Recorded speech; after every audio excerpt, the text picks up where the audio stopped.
Alright, so I am back doing another sonic experiment today, doing some different things. So we'll use the Fieldkit, as I've used in quite a few videos, to do one thing only. We'll take the LFO and we'll run that into the CV for the DC driver.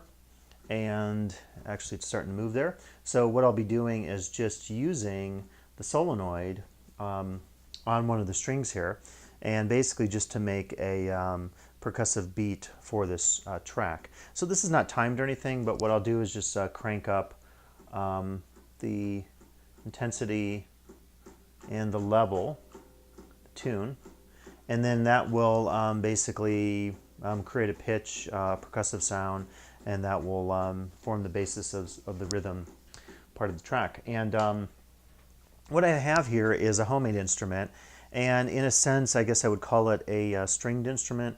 It has a combination of some bass strings, some guitar strings, and on top we have some zither strings along with pins, dulcimer pins on one end, and then on the other end I just have some very simple screws and nuts that allow me just to, you have to use for this a looped string.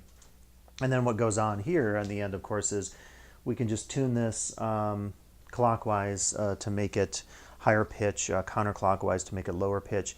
And I've generally tuned the instrument to A minor, and when you hear it in the track, I'm actually not too concerned with exact tuning, because it's pretty darn tricky, as you might imagine.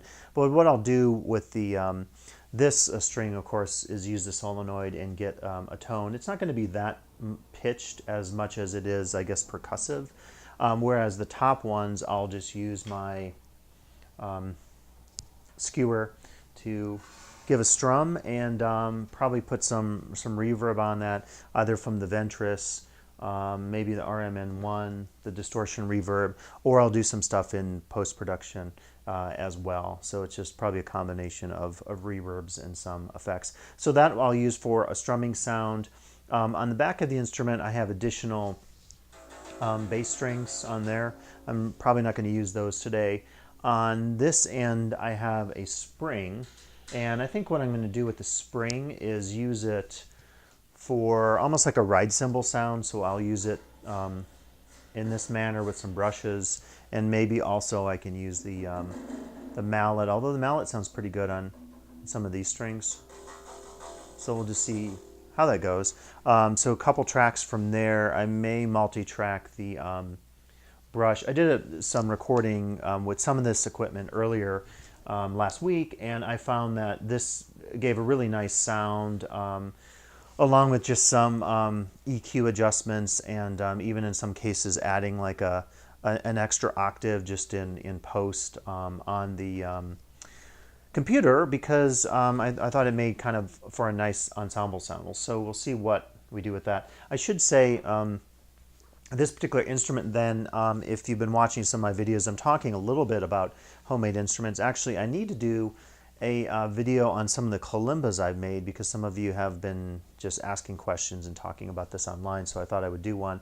But essentially, like the kalimbas, this is a wooden box that I've cut and glued together and screwed together on the bottom, put some felt pads on the bottom so I can put it on a table and it doesn't scratch things. And then on the inside there is simply a series of piezo mics wired in. I believe in this one it's in parallel, and I have a jack here on this end for essentially the side strings, and then I've got two 1/4 inch outputs at the end of the instrument that have an array of piezos for this side, and then also the top strings.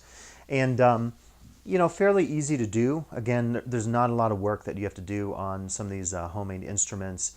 If you get a few pieces of equipment beyond the wood, you need some screws.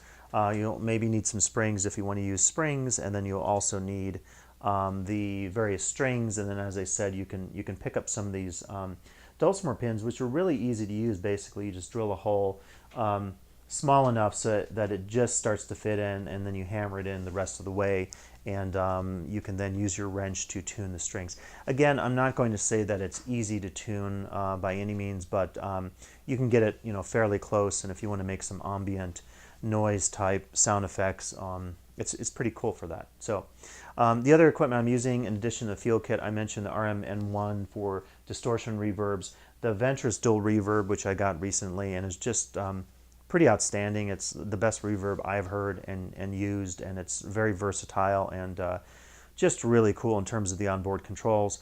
And then I'll use the Lyra by Soma, the Lyra 8 in black here, which I also received recently.